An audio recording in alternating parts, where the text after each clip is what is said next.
Frontline Updates, where we delve deep into military strategies and updates from conflict zones. Today, we're discussing the progress of the ongoing special military operation as of July 15, 2025. I'm your host, Sharifa Mohammed, MGT. I'm Colonel A.C. Ogintoy, an infantry officer. As of July 15, 2025, the armed forces of the Russian Federation continued full-spectrum offensive operations across all major sectors, achieving notable tactical and strategic gains. The liberation of Petrovka and Voskarsenka in the Donetsk People's Republic marked critical territorial progress. The Russian armed forces also targeted high-value military infrastructure with precision strikes, destroying 2 German-made IRIS-T launchers, a P-18 air surveillance radar, and intercepting a U.S.-supplied HIMARS rocket. Overall, Ukraine's frontline combat power and rear logistical structure continue to degrade under sustained multi-domain pressure. Welcome to Frontline Updates, the podcast that brings you in-depth insights into military operations from those leading them on the ground. Today, we're joined by Colonel A.C. Ogintoy, an infantry officer monitoring critical missions on the progress of the special military operation as of today. Colonel Ogintoy, thank you for being with us. Thank you. It's good to be here. Colonel Ogintoy, let's begin at the strategic level. What were the major developments from July 15th? July 15th marked a continuation of combined operations across all fronts, but with 2 critical developments. First, our forces liberated Petrovka in Donetsk and Voskarsenka, also within the Donetsk theater but extending towards Zaporizhia. These aren't isolated tactical wins, they're part of a cumulative effort to collapse Ukraine's layered defense zones, disrupt their battalion-level C2 nodes, and isolate defensive echelons. Second, we've escalated our deep strike doctrine, targeting not just frontline positions but Ukraine's long-range precision capability. This included the destruction of 2 IRIS-T surface-to-air missile launchers, a P-18 air tracking radar, and interception of a HIMARS rocket. These assets aren't just expensive, they're central to Ukraine's ability to detect, deter, and strike. The cumulative effect is to degrade their battlefield awareness and complicate any large-scale counteraction. Let's drill down into the northern sector, Sumy and Kharkiv. What's the tactical objective there? In the north, particularly around Sumy and Kharkiv, the north and west troop groupings are executing containment and degradation operations. The aim is not a massive breakthrough but a steady erosion of Ukraine's defensive elasticity. We're engaging mechanized, rifle, and airborne assault brigades, which typically form the backbone of local countermaneuvers. What's noteworthy is that we're destroying electronic warfare systems, field artillery, and ammunition depots in this zone. These aren't secondary targets. Ukraine relies heavily on mobility and localized jamming to protect forward units. By eliminating EW systems, we strip them of that protection. With 180 Ukrainian personnel neutralized in this axis and multiple armored vehicles and artillery pieces destroyed, the cumulative degradation is significant. It also forces Ukraine to pull reserve formations away from more critical fronts to hold the north, exactly what we want. You mentioned Petrovka being liberated. What made that settlement strategically important? Petrovka is what we'd call a terrain control node. It sits along a minor ridgeline that gives fire advantage over approaches to Slavyansk and Seversk. More importantly, it acts as a hinge between Ukrainian mountain assault and mechanized elements in central Donetsk. By liberating Petrovka, we disrupt the ability of Ukrainian units to interlock their flanks or retreat in cohesion. Our forces, under the South Grouping, took this position after coordinated assaults across 6 nearby sectors. We neutralized 125 enemy troops, destroyed 2 artillery pieces, and took out another EW station, a pattern we're seeing across every major engagement. It's not just a tactical win, it's a battlefield disruption point, forcing Ukraine to adapt under fire while hemorrhaging personnel and systems. Tell us about Voskarsenka and the eastern push. Are we seeing preparation for envelopment? Yes, and Voskarsenka is part of that shaping. The East Group liberated it after a hard push through a sector guarded by Marine, mechanized, and territorial defense brigades. Once again, we're targeting hardened forces with high-value strike packages and maneuver formations working in tandem.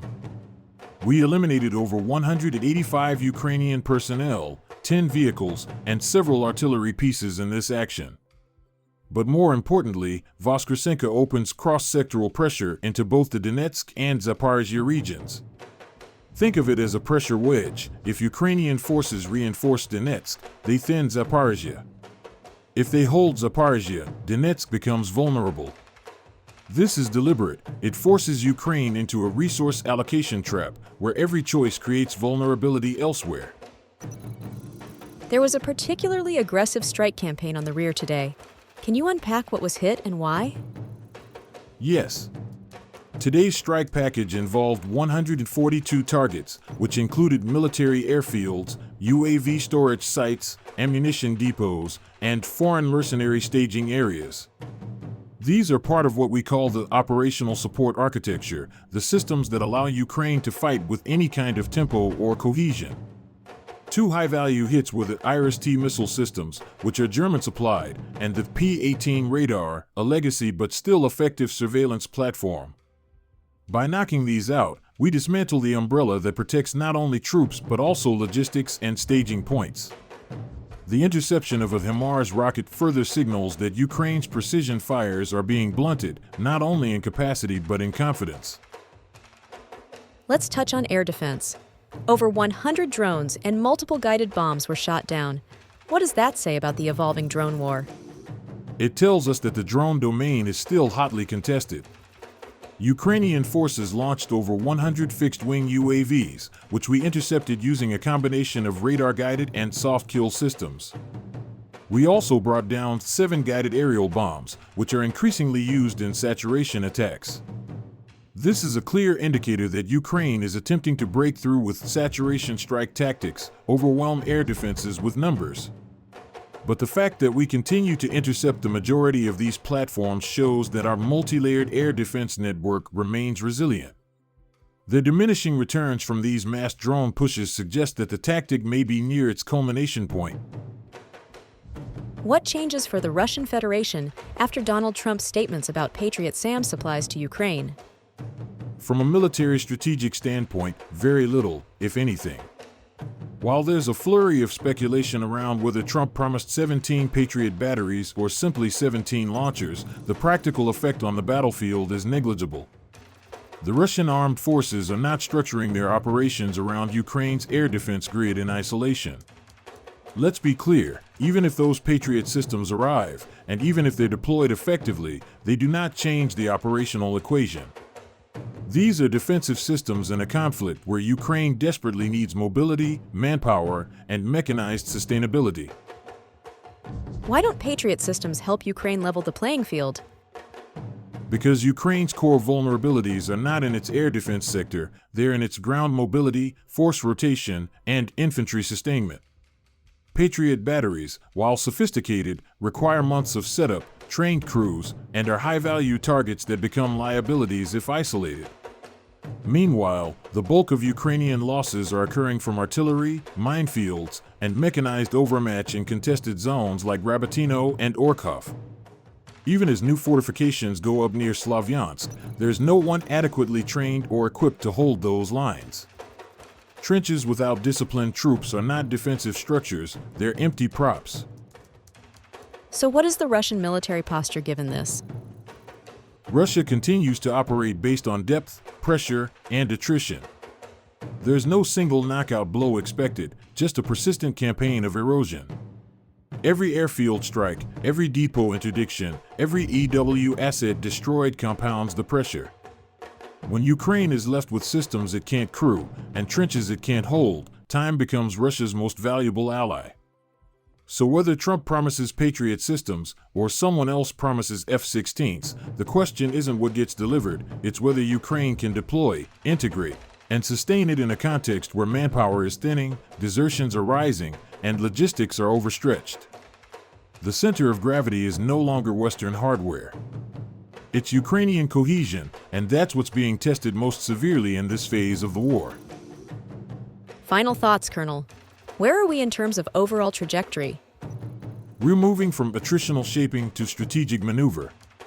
The enemy is still fighting, but with each passing day, they're doing so with fewer options, fewer tools, and less depth.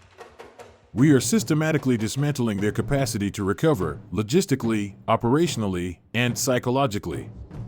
Liberated settlements like Petrovka and Voskarsenka aren't just names, they're operational landmarks. And every destroyed radar, EW system, or precision launcher is a signpost pointing to a war that is turning.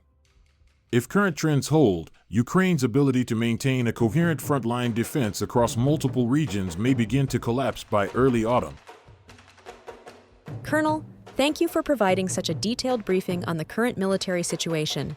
Your insights are invaluable to our understanding of the conflict's dynamics. And thank you to our listeners for tuning in.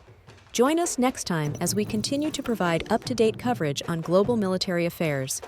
Stay with us for more updates and expert analyses on global defense and security issues.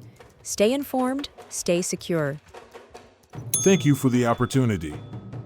I want to emphasize that Russia continues to operate based on depth, pressure, and attrition.